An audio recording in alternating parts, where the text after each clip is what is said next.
why men need visions and dreams.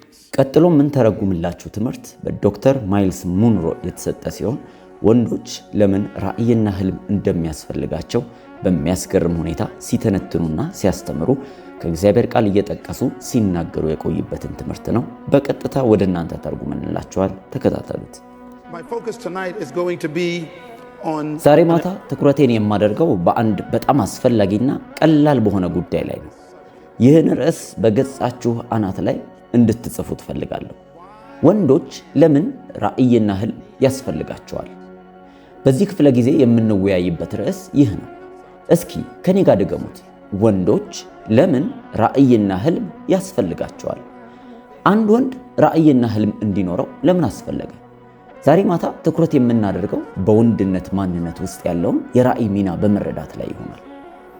ብዙ ሰዎችን በተለይም ሴቶችን ሊያስደነግጥ በሚችል ንግግር ልጀምር። እግዚአብሔር ምድርን ለመግዛት ለተጠቀመበት ስልት ቁልፉ ወንድ ነው።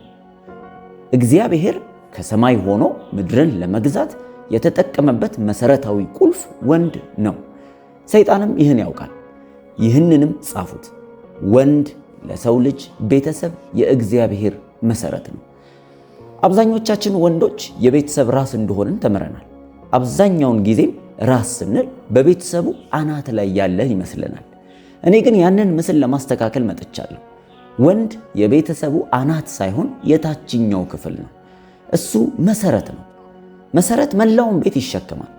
እግዚአብሔር የሰውን ልጅ ቤተሰብ ሲፈጥር የሰውን ማንነት እየገነባና እየቀረጸ ነበረ።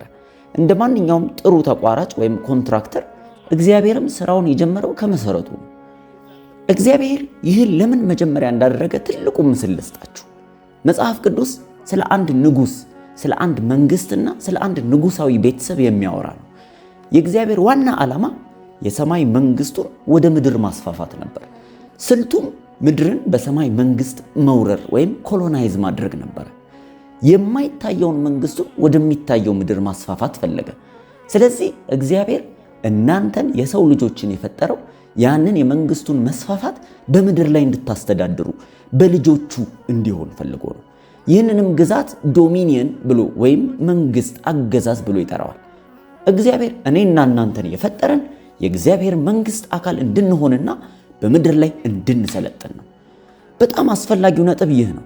ጻፉት። የእግዚአብሔር ግብ ምድርን በሰማይ ባህል መሙላት ነበር።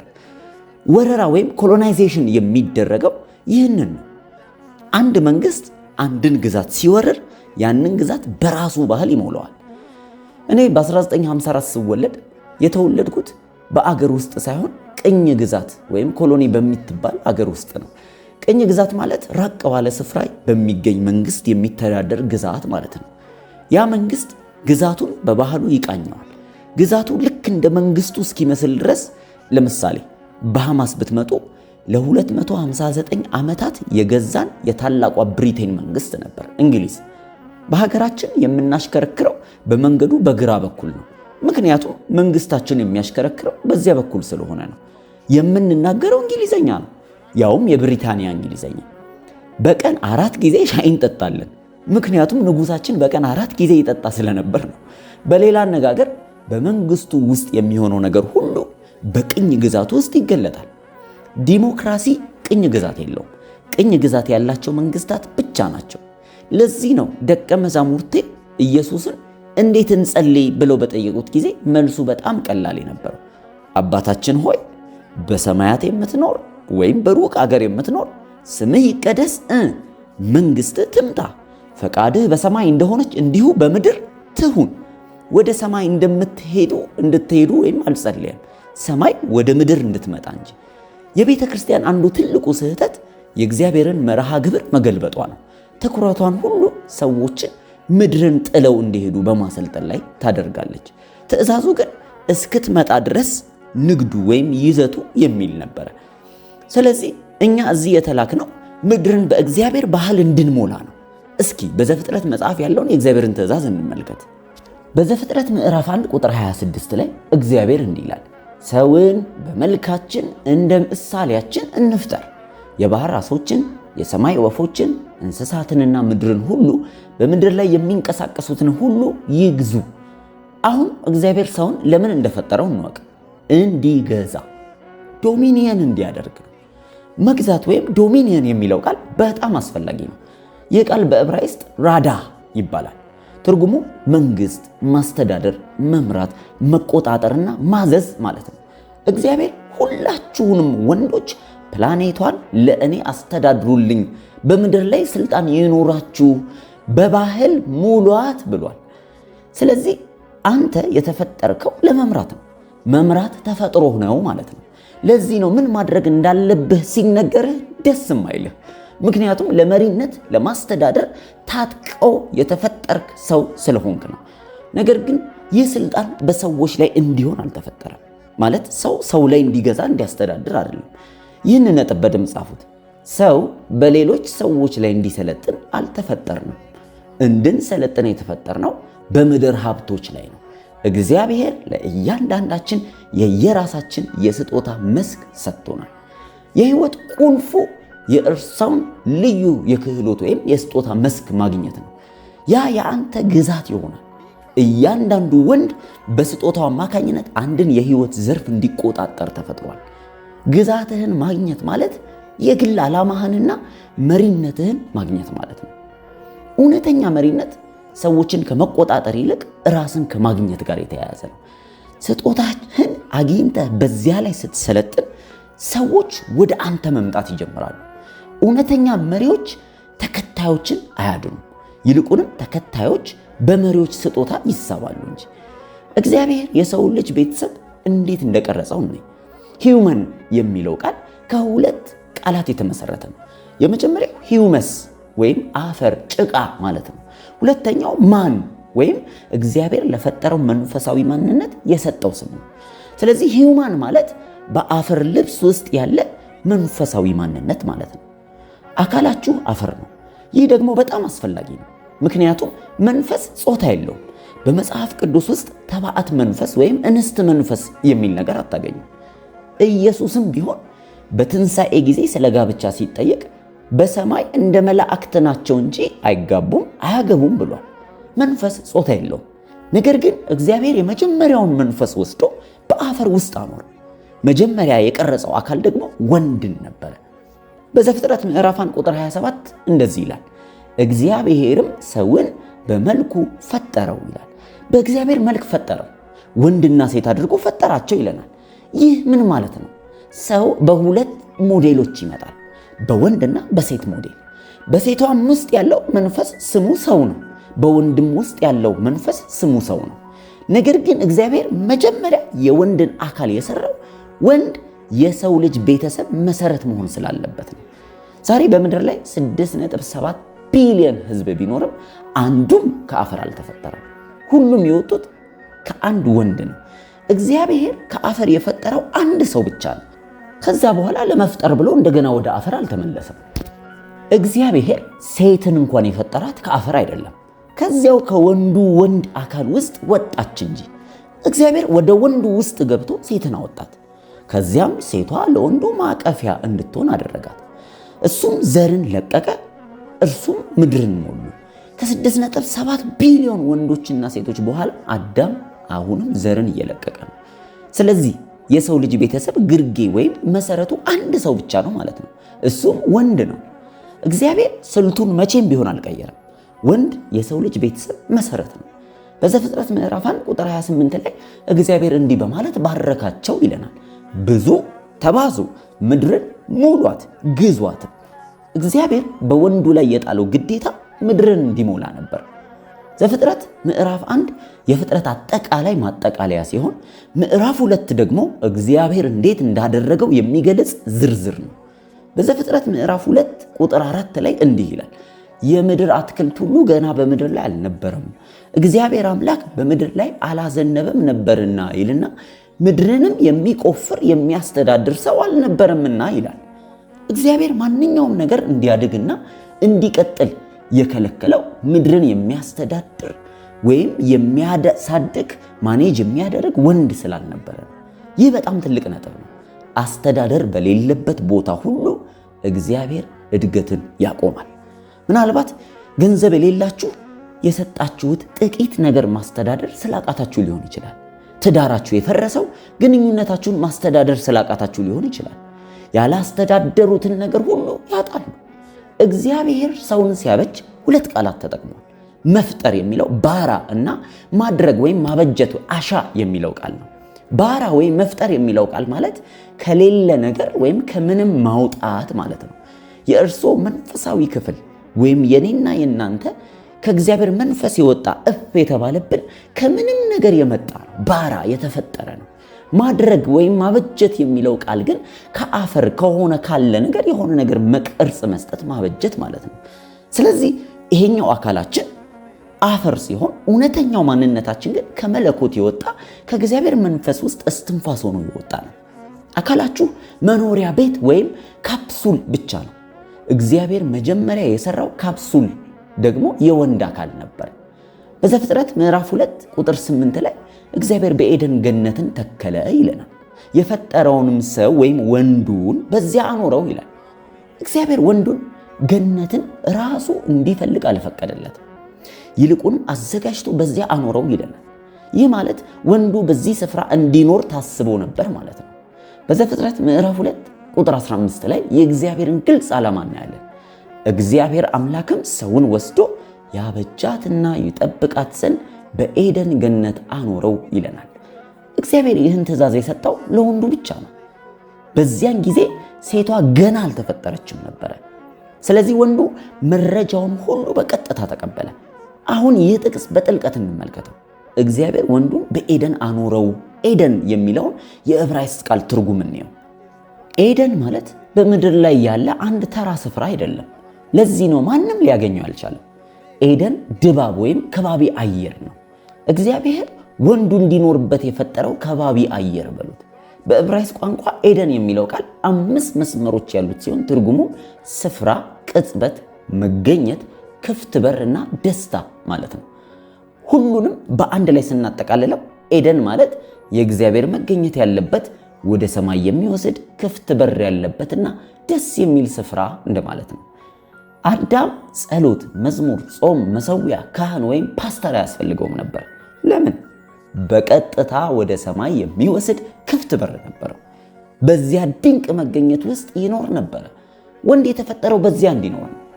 እግዚአብሔር ማንኛውንም ነገር ሲፈጥር መጀመሪያ አካባቢውን ያዘጋጀው። ለምሳሌ አሳዎችን ከመፍጠሩ በፊት መጀመሪያ ውሃን ፈጠረ። ተክሎችንም ከመፍጠሩ በፊት መጀመሪያ አፈርን ፈጠረ። ከዋክብትን ከመፍጠሩ በፊት መጀመሪያ ጠፈርን ፈጠረ። ወንዱን ከመፍጠሩ በፊት መጀመሪያ ኤደንን አዘጋጀ። አሳ ውሃ ያስፈልገዋል። ተክል አፈር ያስፈልገዋል። ከዋክብት ጠፈር ያስፈልጋቸዋል። ጠፈር። ወንድ ደግሞ ኤደን ወይም የእግዚአብሔር መገኘት ያስፈልገዋል። አሳን ከውሃ ካወጣችሁት ይሞታል። ተክልን ከአፈር ካወጣችሁት ይደርቃል። ወንድንም ልክ እንደዛው ከእግዚአብሔር መገኘት ውስጥ ካወጣችሁት ይበላሻል፣ ይደርቃል። ሰዎችንም መግደል ይጀምራል። ጥፋት ውስጥ ይገባል ማለት ነው። ለዚህ ነው ሰይጣን ሴቶች ወደ ቤተ ክርስቲያን ቢመጡ ምንም ግድ አይሰጠውም። ባለፉት 200 ዓመታት ቤተ ክርስቲያን በሴቶች የተሞላችው ለዚህ ነው። ሰይጣን የሚያውቀው አንድ ትልቅ ምስጢር አለ። ወንድ ወደ እግዚአብሔር መገኘት ከተመለሰ ቤተሰብ ወደ ስርዓቱ ይመለሳል። ለዚህ ነው ሰይጣን አምላኪ ወንድን የሚጠላው። እጆቻችሁን አንስታችሁ ስታመልኩ ሰይጣን ይጨነቃል። ምክንያቱም ወንዱን እያጣ መሆኑንና ወንድ ወደ ኤደን እየተመለሰ መሆኑን ያውቃል። እግዚአብሔር ለወንዱ የሰጠው ሁለተኛው ነገር ስራ ነው። ዛሬ ማታ ትኩረታችንን በዚህ ላይ ይሆናል። እግዚአብሔር ወንዱን መጀመሪያ ያኖረው በመገኘት ወይም ፕሬዘንስ ውስጥ ነበር። ሁለተኛው ግን እግዚአብሔር ለወንዱ የሰጠው ስራን ነው፣ ወርክ ነው። እግዚአብሔር ለወንዱ ስራን የሰጠው ሴቷ ከመፈጠሯ በፊት ነው። በተጨማሪም ስራ በዘፍጥረት ምዕራፍ 2 ላይ የተጠቀሰው ሰው ከመውደቁ በፊት ነው። ስለዚህ ስራ ቅጣት ሳይሆን የእግዚአብሔር ትእዛዝ ነው ማለት ነው። አዎ ስራ እርግማን አይደለም። መጀመሪያ የእግዚአብሔር መገኘት ያስፈልጋቸዋል። ከዚያ እግዚአብሔር ለወንዱ የሰጠው ሁለተኛው ነገር ቤተሰብ ወይም ሚስት ሳይሆን ስራ ነው። ሁላችሁም ስራ በሉ እስቲ አንዴ። ድምፃችሁን ከፍ አድርጋችሁ ድጋሚ በሉ እስቲ። ይህን ቃል እንዳትረሱ። እግዚአብሔር ለወንዱ የሰጣቸው 6 መሰረታዊ መመሪያዎች አሉ። አንደኛው በኤደን እንዲቆይ በእግዚአብሔር መገኘት ውስጥ፣ ሁለተኛው ስራ፣ ሶስተኛው መንከባከብ ወይም ማልማት ነው። አራተኛው መጠበቅ ፕሮቴክት ማድረግ፣ አምስተኛው ትእዛዙን ቃሉን መስማት መጠበቅ፣ ስድስተኛው ኃላፊነት ወይም ተጠያቂ መሆን ነው። እነዚህ መመሪያዎች በሙሉ የተሰጡት ለወንዱ ብቻ ነበር። ሴቷ ገና አልተፈጠረችም ነበር። እግዚአብሔር ለአዳም ሁሉም ነገር በአንተ ላይ ነው የተጠለጠለው እያለው ነው። በሰው ዘር ላይ የሚሆነው ነገር ሁሉ በወንዱ ላይ በሚሆነው ነገር ይወሰናል። ለዚህ ነው ሰይጣን በወንዱ ላይ አጥብቆ የሚሰራው፣ በወሲባዊ ማንነቱ እንዲደናገር የሚያደርገው፣ በብልግና ምስሎች ወይም ፖርኖግራፊ እንዲጠመድ የሚያደርገው። ሰይጣን አንተን ነው የሚፈልገው ወንድሜ። እግዚአብሔር ለአዳም በበላ ቀን መላው ቤተሰብን ታጠፋለህ አለው። ክብደቱን በሙሉ በወንዱ ላይ ነበር ያኖረው። እነዚህ ነጥቦች እስቲ ጻፉ። ወንድ መጀመሪያ ተፈጠረ በሉ። መጀመሪያ መሆን ከሌላው ትበልጣለህ ግን ማለት ሳይሆን ከአንተ በኋላ ለሚመጣው ነገር ሁሉ ተጠያቂ ነህ ማለት ነው። መረጃውን ሁሉ የተቀበለው አንተ ወይም ወንዱ ስለነበር እግዚአብሔር ወንዱን አስተማሪ አድርጎታል፣ ተጠያቂም አድርጎታል። ሁለተኛው የማንነት ቀውስ ነው። እግዚአብሔር ለወንዱ መጀመሪያ የሰጠው መልኩን ወይም ኢሜጅ ነበር። በአምሳሉ አበጀው ይላል። ዛሬ በወንዶች ዘንድ ትልቁ ችግር የማንነት ቀውስ ነው። እኔ ማነኝ የሚል ጥያቄ ድንግርግራቸው እንዲወጣ ያደርጋል። የወንድ ቅድሚያ የሚሰጣቸው ነገሮች ነው። ሶስተኛ ወንድ ሁል ጊዜ የእግዚአብሔር መገኘትን ማስቀደም አለበት። ስራውን መውደድ፣ በእርሱ ስር ያለውን መጠበቅና ማልማት፣ እንዲሁ የእግዚአብሔርን ቃል መታዘዝ አለበት። ይህ የእኛ መሰረታዊ ኃላፊነት ነው። የወንድነት ቁልፉ ስራ ነው። እግዚአብሔር ወንዱን በትክክለኛው ከባቢ አየር ወይም ኤደን ውስጥ ካኖረ በኋላ ስራ አለው። ጸልይ ወይም አምልክ ሳይሆን ስራ ነው ያለው። ስራ የእግዚአብሔር የመጀመሪያ ትእዛዝ ከሆነ ትርጉሙን በሚገባ ማጥናት አለብን። ታውቃላችሁ፣ ስራ የሚለው ቃል በዕብራይስጥ አራጎን ሲሆን ትርጓሜው መሆን፣ መገለጥ፣ ማኒፌስት ማድረግ፣ መፈጸም፣ ራሱን ይፋ ማድረግ ወይም እውነተኛ ማንነትን መሆን ማለት ነው። በሌላ አነጋገር ስራ ማለት ተፈጥረህ የተገኘለትን ዓላማ በራስ ውስጥ ፈልገህ ማግኘትና ያንን መሆን ማለት ነው። ብዙ ጊዜ ስራ ማለት የምናደርገው ድርጊት እንደሆነ ተነግሮናል። ለዚህ እኮ ነው ከስራ ልክ ሲያሰናብቱን ወይም ሲያባረሩን የምንደነግጠው። ነገር ግን በስራና በቅጥር መካከል ያለውን ትልቅ ልዩነት ማወቅ አለባችሁ። ቅጥር ማለት ጆብ ማለት ነው። ሰዎች እንድታደርግላቸው የሚከፍሉ ክፍያ ነው። ቅጥርህ የክህሎትህ ውጤት ነው። ከቅጥርህ ሊያባረሩ ይችላሉ፣ በጡረታም ሊያስወጡ ይችላሉ። ስራ ግን እንደዛ ማለት አይደለም። ልትሰራው በተወለድክበት ጉዳይ ስራ ስጦታ የሆነ ነገር ማለት ነው። ማንም ከስራ ሊያባረርህ አይችልም። ከቅጥርህ ከጆብ ሊያባረርህ ይችላል። ከስራ ግን ሊያባረርህ አይችልም። ማንም ሰው ሳይሰራ መቀመጥም አይችልም። ከስጦታህም ጡረታ መውጣት አትችልም። እግዚአብሔር አዳምን ስራ ሲለው ራስህን ሁን፣ ማንነትህን ግለጥ ማለቱ ነበር። ለምሳሌ የማንጎ ዘር በእጃችሁ ቢኖርና ስራ ብትሉት ትእዛዙ ማንጎ የሚያፈራ ዛፍ ሁን ማለት ነው። እግዚአብሔር በእያንዳንዱ ወንድ ውስጥ ሊሆን የሚገባውን ግሩም ራእይ ደብቋል። አንተ ወደ ስራ የምትሄደው ለደሞዝ ሳይሆን ማንነትህን ለመግለጥ ነው። አብዛኛውን ወንድ እውነተኛ ማንነቱን ገና አላገኘም። ለዚህ ነው ሴቶቹ ግራ የተጋቡት። ለወንድ እጅግ አስፈላጊ ነገር ስራው ነው። ወንድ ህይወቱ በሙሉ ከስራው ጋር የተቆራኘ ነው። ስራ ዓላማህ ነው። አፕል የተፈጠረው የአፕል ዛፍ ለመሆን ነው። ወፍ የተፈጠረችው ለመብረር ነው። ስትበር እየሰራች ነው። አሳ የተፈጠረው ለመዋኘት ነው። ሲዋኝ ስራውን እየሰራ ነው። ታይገር ውድስ ወይም ደግሞ ይሄ ጎልፍ ተጫዋች የተፈጠረው ጎልፍ ስለሚጫወት እውቅ ሆነ። በዓለም ላይ ታዋቂ የሆነ ጎልፍ ተጫዋች ሆነ። ማይክል ጆርዳንም እንደዛው ስራውን ስላገኘ፣ ውስጡ የተፈጠረለትን ቦታ ስላገኘ በዓለም ላይ እውቅ ሆነ። ታይገር ውድስ ወይም ማይክል ጆርዳን ከስራቸው ልታባረራቸው አትችልም። ምክንያቱም ስጦታቸውን መውሰድ ስለማትችል ነው። ስጦታው የራሱ ባለቤት ስለሆነ ነው። አንተስ ስራህን አግኝተሃል? ስጦታህን አግኝተሃል? ማንነትህን አግኝተሃል? ስራህን ማግኘት ለምን አስፈለገ? ምክንያቱም ስራ የራእይህ ምንጭ ስለሆነ ነው። ራእይ ማለት ዓላማህ በምስል ሲታይ እንደማለት ነው። ልትሰራ የተወለድክበትን ነገር በአይነ ስታየው ለህይወት ያለህን ራእይ አገኘህ ማለት ነው። ምሳሌ ምዕራፍ 19 ቁጥር 21 እንደዚህ ይላል፣ በሰው ልብ ውስጥ ብዙ ሐሳብ አለ፣ የእግዚአብሔር ምክር ግን እርሱ ይጸናል ይላል። የእግዚአብሔር ዓላማ ከአንተ እቅድ በላይ አስፈላጊ ነው። ብዙ እቅዶች ሊኖሩ ይችላሉ። ነገር ግን ሊሳካ የሚችለው እግዚአብሔር የፈጠርክበትን ዋና ዓላማ ስታገኘው ብቻ ነው። አስታውስ፣ ዓላማ ከእቅድ ይልቅ ኃያል ነው። በእቅድህ ላይም ይሰለጥናል። ዓላማ ከእቅድ ይቀድማል። ይህ ማለት ገና ከመጸነስ በፊት እግዚአብሔር ዓላማ ነበረው ማለት ነው። አንተ የተወለድከው ዓላማህን እንድትፈልግ ሳይሆን ዓላማ ስላለህ ነው። እግዚአብሔር እንዲከናወን የፈለገው አንድ ነገር ስላለ ያንተ መኖር አስፈላጊ ሆነ። መጽሐፍ ቅዱስ እኛ ፍጥረቱ ነንና መልካሙን ሥራ ለማድረግ በክርስቶስ ኢየሱስ ተፈጠርን ይላል። አንተ ወደ ምድር የመጣኸው ተጠናቆ ያለቀን ነገር ለመጀመር ነው። አንተ እዚህ ያለኸው ለሙከራ ሳይሆን ለተልእኮ ነው። ሥራ በውስጥህ ታጥቆ ነው የመጣው። ችግሩ ግን በቅጥር ወይም በጆብ ውስጥ ታስረህ ሥራህን መታፈኑ ነው፣ ወይም ሥራህን አለማግኘት። ለዚህ ነው በየሰኞ ጠዋት የምትጨነቀው። ምክንያቱም የማንነትህ መገለጫ ወዳልሆነው ስፍራ እየሄድክ ስለሆነ ነው።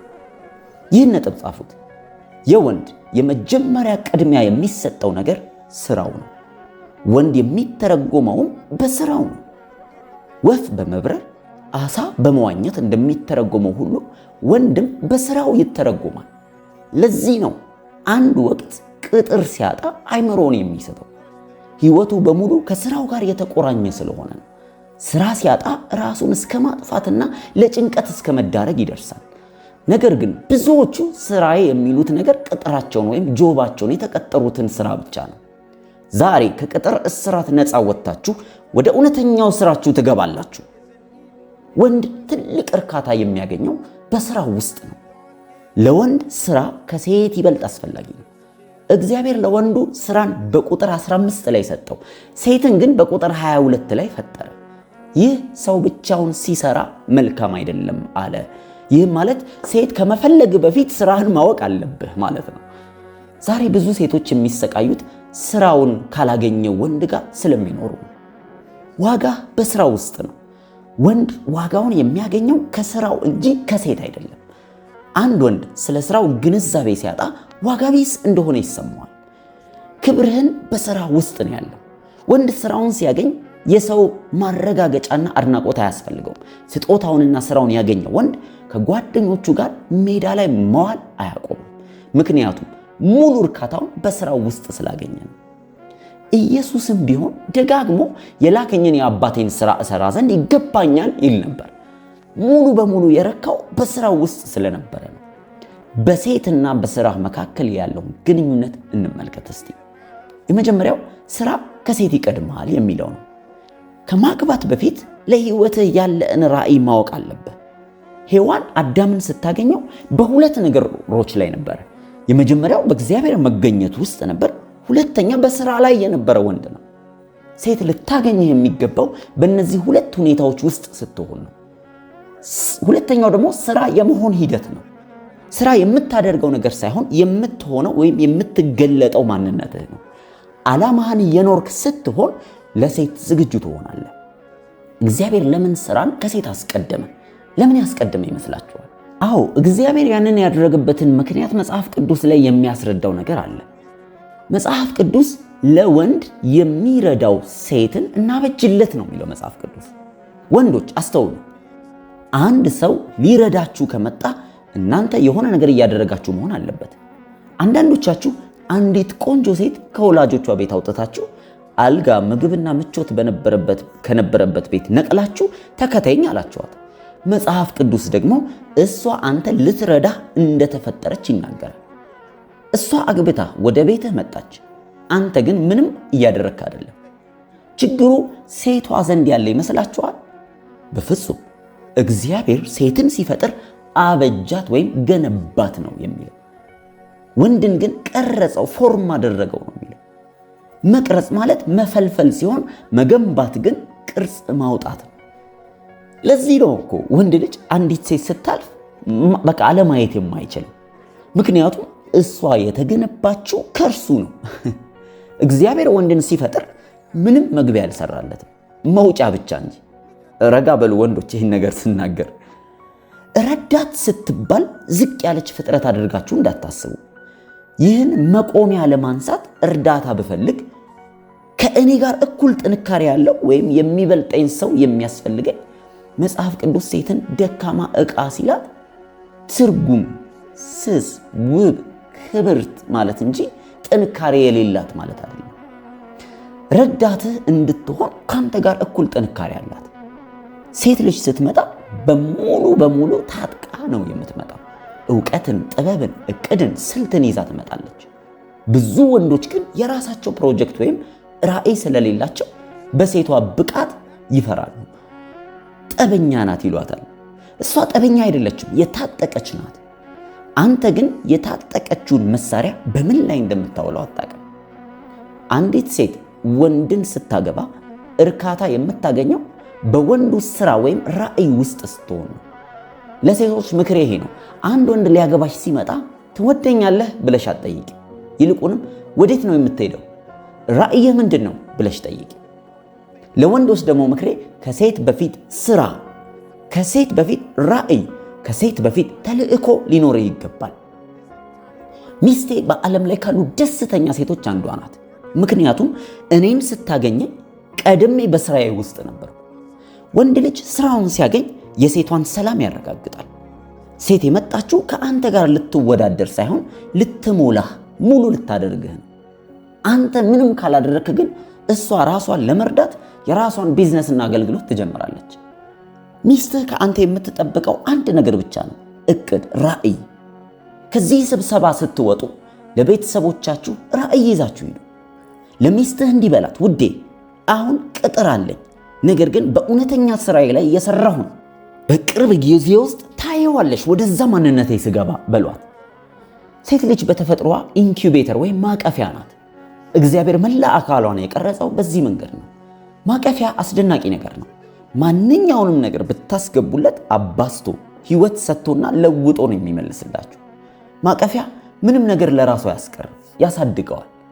ለዚህ ነው ለሴት ልጅ ዘር ብትሰጧት ዘርን አትመልስላችሁ፣ አባስታ ህይወት ሰጥታ ህፃን ትሰጣችኋለች። ቤት ብትሰጧት አባስታ ሞቅ ያለ መኖሪያ ታደርገዋለች። ግሮሰሪ ወይም ጥሬ ዕቃ ብትሰጧት አባስታ ጣፋጭ ምግብ ትሰጣችኋለች።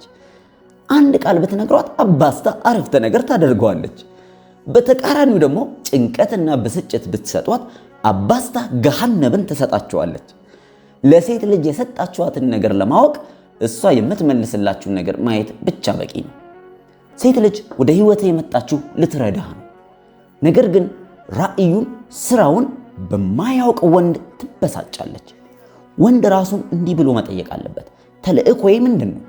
የተወለድኩት ምን ለማድረግ ነው? ሴት ልጅ የምትፈልገው ይህንን ነው። ራዕይ ለወንዱ ትርጉም ይሰጣል። ወዴት እንደምትሄድ ካወቅህ በራስህ ትተማመናለህ፣ ጥንካሬም ይኖርሃል። ራዕይ ለሴቷ ደህንነት ይሰጣል። አንተ ወዴት እንደምትሄድ ሳታውቅ ሴት ልጅን ማግባት በደል መፈጸም ሊሆን ይችላል። ምክንያቱም የመጣችው ልትረዳህ ነው። ምን እንድትረዳህ ካላወቀች ምን ታደርጋለች? ራዕይ ለቤተሰቡ መትረፊያ የሆነ ቁልፍ ነው። ምሳሌ ምዕራፍ 29 ቁጥር 18 ላይ ራዕይ ከሌለ ህዝብ ይጠፋል ይላል። ባል ወይም መሪ ከሌለ አይልም፣ ራዕይ ከሌለ ነው የሚለው። ራዕይ ከሰውየው በላይ አስፈላጊ ነው። ለቤተሰብህ የ50 ዓመት የጽሑፍ እቅድ አለህ። ልጆችህ አንተ ወዴት እንደምትሄድ ሲያውቁ እነርሱም የራሳቸው ዓላማ ይኖራቸዋል። አስታውስ፣ ቅጥር ወይም ጆብ ለጊዜያዊነት የተሰጠ ሲሆን ለእውነተኛው ስራ ወይም ወርክ ግን የሚያዘጋጅህ ነው።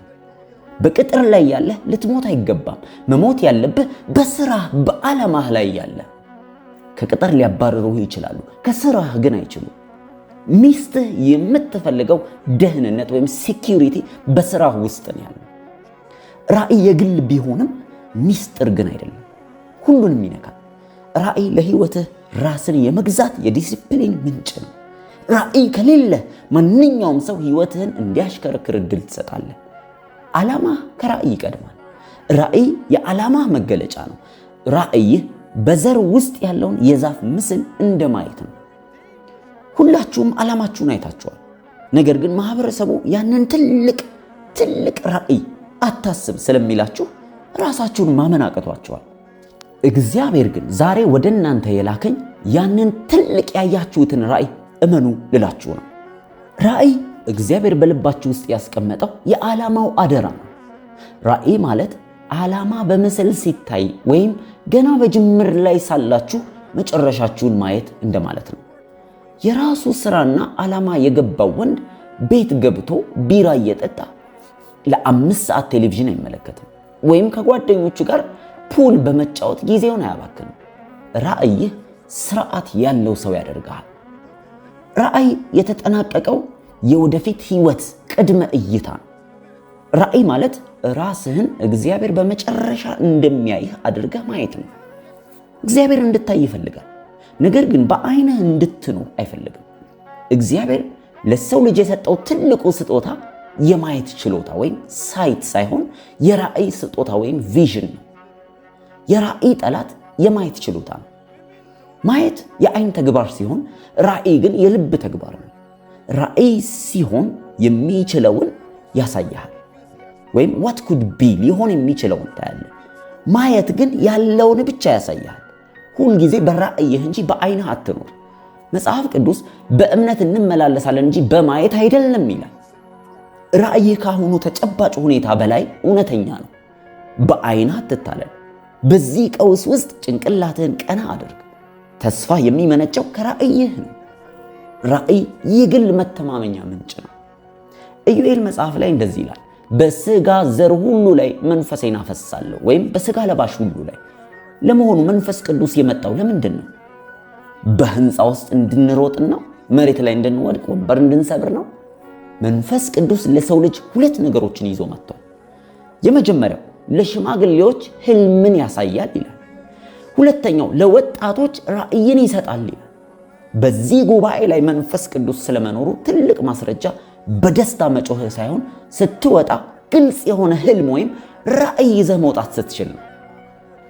ህልም የሚለው ቃል በአንተ ህይወት ዘመን ብቻ ተፈጽሞ የሚያልቅ ለሚቀጥለው ትውልድ የምታስተላልፈው ትልቅ ራእይ ማለት ነው። ህልም ነገ ድረስ የሚታይ ነው።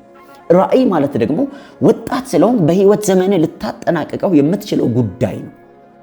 ስለዚህ ወጣትም ሆነ ሽማግሌ መንፈስ ቅዱስ ለሁለቱም ራእይና ህልም ይመልሳል። ትምህርታችንን ስናጠቃልል አንድ የሚገርም ነገር ልልህ እፈልጋለሁ። ሴቶች ልጆቹም ትንቢት ይናገራሉ የሚል ክፍል አለ እዚሁ ላይ። ሴቶች ልጆች ትንቢት ይናገራሉ የሚለው ቃል በዕብራይስጥ ጥናቱ እጅግ አስገራሚ ትርጉም አለው። ወጣት ከሆንክ ራእይ ይኖርሃል፣ ሽማግሌ ከሆንክ ወደፊቱን ህልም ታያለህ፣ ሴት ደግሞ የሆነች ወደፊቱን ትደግመዋለች ይላል።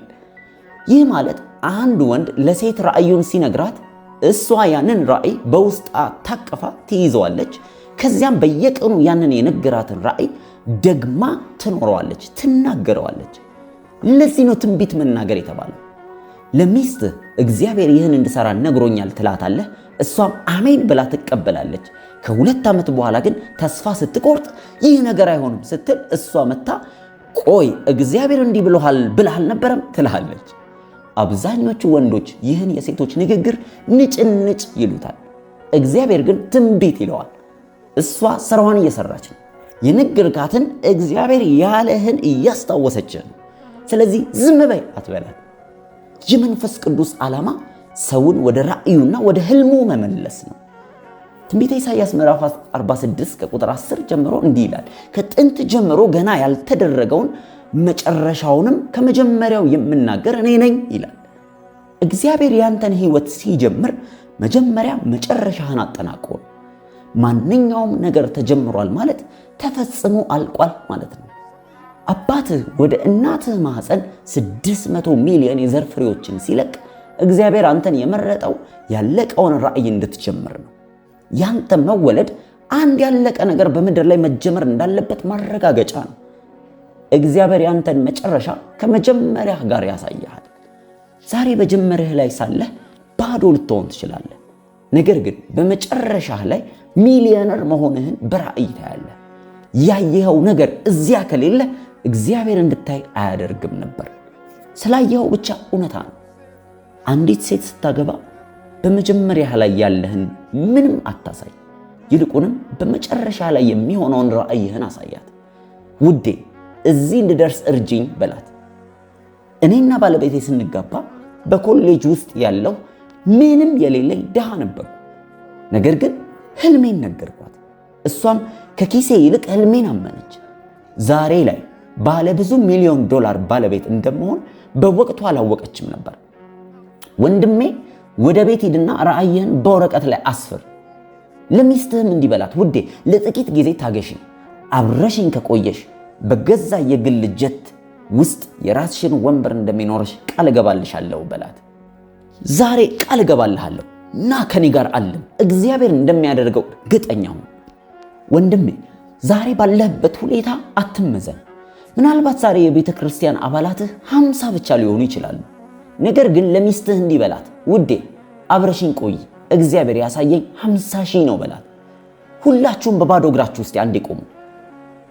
በማንኛውም ወንድ ጅምር ላይ እንዳትፈርዱ፣ ምክንያቱም ጅምር ሁል ጊዜ ትንሽ ሊሆን ይችላል። መጽሐፍ ቅዱስ ግን ከነገሩ መጀመሪያ ይልቅ መጨረሻው ይሻላል ይላል። ዮሴፍ ገና በወጣትነቱ መጨረሻ ራእዩን ተመለከተ። ራእዩ ደግሞ በጽኑ አመነ። ማመንህ የምታውቀው ደግሞ ስለ ጉዳዩ ማውራት ስትጀምር ነው። አንድ ነገር ማሳሰቢያ ልስጣችሁ። ራእይህ ከእግዚአብሔር መሆኑን የምታውቀው መጀመሪያ ስትናገረው እንደ እብድ ሲያስቆጥርህ ነው። ሰዎች ገና ስትናገረው ወዲያው ካመኑ ያ ራእይ ከእግዚአብሔር ላይሆን ይችላል። ምክንያቱም የእግዚአብሔር ራእይ ሁል ጊዜም ከአቅም በላይና አስገራሚ ነው። ዮሴፍ ለወንድሞቹ ሁላችሁም ለኔ ስትሰግዱ አየው አላቸው። ወንድሞቹም አብዳሃል አሉት። ዮሴፍ ግን በራእዩ ጸና። በኋላም ወንድሞቹ ልብሱን ቀደው ጉድጓድ ውስጥ አሉት። በዚያ ጨለማና አቧራማ ጉድጓድ ውስጥ ሆኖ ዮሴፍ ምን እያለ እንደነበር ታውቃላችሁ? ያየሁት ይህንን አይደለም ነበር ያለው። ዛሬ ያለበት ሁኔታ ካየኸው ራእይ ጋር የማይገጥም ከሆነ ይህ ሁኔታ ጊዜያዊ መሆኑን እወቅ። አጠገብህ ላለው ሰው እንዲህ በለው፣ ያየሁት ይህንን አይደለም፣ እኔ ያየሁት ክብርን ነው በለው። ሰኞ ወደ ስራህ ስትመለስ ፈገግ ብለህ ግባ። ሰዎች ለምን ደስ አለህ ሲሉ ምክንያቱም ያየሁት ይህንን አይደለም በላቸው። ዛሬ ያለህበት የሥራ ቦታ ጊዜያዊ ቅጥር እንጂ መጨረሻ አይደለም። ምናልባት ቤትህ በዕዳ ሊወረስ ይሆናል። እግዚአብሔር ግን እንዲህ ይልሃል፣ ያ የቤት እረፍት እንዲሆን የፈቀድኩት ያየኸው ቤት እሱ ስላልሆነ ነው በለው። ዮሴፍ የተጣለበት ጉድጓድ ከዋናው አውራ ጎዳና አጠገብ ያለ ነበር። ያ ጉድጓድ ትክክለኛው ጉድጓድ ነበር። ምክንያቱም ወደ ንግስናው ወደ ግብፅ የሚወስደው ነፃ ትራንስፖርት ተሳፋሪ ወይም ነጋዴዎች የሚያልፉበት በዚያ መንገድ ስለነበር ነው። ዛሬ ያለህበት አስቸጋሪ ሥራ ወይም ሁኔታ ጉድጓድ ሊመስል ይችላል። ነገር ግን እኔ ዛሬ እነግርሃለሁ፣ በትክክለኛው መንገድ አጠገብ ያለ ጉድጓድ ውስጥ ነህ። ወደ ራእይህ የሚወስድ አካል በዚህኛው መንገድ ላይ እየመጣ ነው። አጠገብህ ላለው ሰው ንገረው፣ በትክክለኛው ጉድጓድ ውስጥ ነኝ በለው።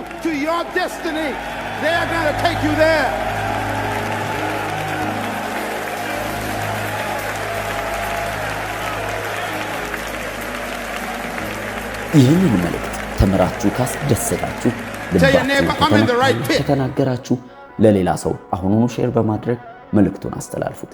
በቀጣይ እንድንሰራላችሁ ወይም እንድንተረጉምላችሁ የምትፈልጉት መንፈሳዊ ትምህርቶችና ስብከቶች ካሉ በዚህ ቻናል አስተያየት መስጫ ላይ ያስቀምጡልን። እኛም ያንን አዘጋጅተን የሚመጥን ሆኖ ካገኘነው ተርጉመን እናቀርብላችኋለን። አማርኛ ቲዩብ መልካም ጊዜ። Tell your neighbor, I'm in the right pit.